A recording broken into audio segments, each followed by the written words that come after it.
So this is a loading technique to the back part of the shoulder. What you're going to need is something to lay your head on top of so it keeps your head in neutral, and also a softer ball. I like to use a softer ball for starters because this one's a little bit more sensitive. The first technique I'm going to show you is more of the seek and destroy. What I'm going to do is position it right where I feel it might be sensitive, and I'm just going to load it.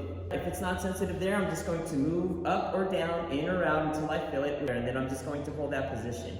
So you can't see the ball, but the ball is right where my shoulder is, the target tissue. I'm just going to hold my body and just allow it to absorb and melt over the ball. Once that happens and it desensitizes, then I can find another area and do that exact same thing. So I'm finding another area that's sensitive, I'm going to hold that position, take a breath in and out, and just allow my body to melt into that ball. The second technique that you can do is more of the pin and stretch.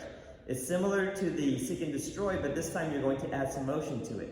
So again, I'm going to find the area that's sensitive, and then I'm going to allow my body to melt into it. This time I'm going to take my arm, and I'm going to drop it downward. My elbow is still going to stay bent at 90 degrees throughout this whole duration, and then I can find another spot that's sensitive. Ooh, hold it right there, that's sensitive for me. My elbow will stay bent, and then I'm just guiding, using this hand to guide this arm downward, and just hold that position.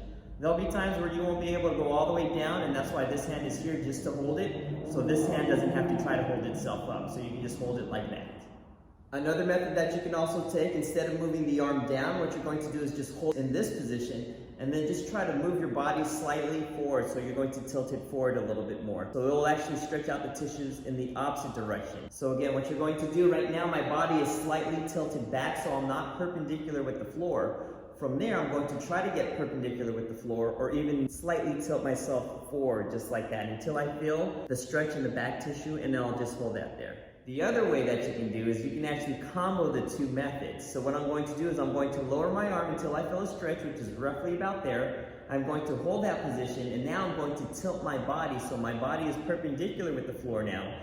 If I can tolerate a little bit more load, then what I can do is tilt my body even forward, just like that. So now I'm leaning forward about 20 to 30 degrees and hold that position. Now this is a progression. So first you want to start off tilting your body backwards about 20 to 30 degrees. First use the arm as a driver to see if you can feel more tension and more load. If that's okay, then hold that at the very end and then progressively load the tissue by angling your body so it's perpendicular with the floor, and hold that position. If you want more and you want to progress, then tilt your body forward about 20-30 degrees.